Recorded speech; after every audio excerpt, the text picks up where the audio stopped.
تازہ ترین ویڈیوز کے لیے چینل کو سبسکرائب کر کے بیل آئیکن اور آل نوٹیفیکیشن پر کلک کریں تاکہ آپ کو ملے ہر اپڈیٹ سب سے پہلے۔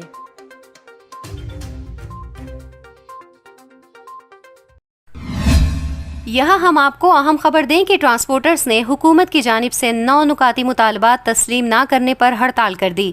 پبلک ٹرانسپورٹ بند ہونے سے مسافروں کو شدید پریشانی کا سامنا ہے۔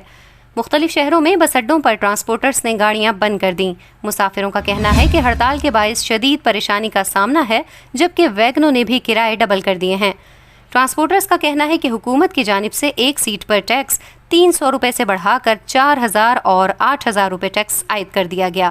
ٹرانسپورٹرز کا کہنا ہے کہ مطالبات تسلیم نہ کیے گئے تو ہڑتال کے ساتھ ساتھ سڑکیں بھی بلاک کر دیں گے۔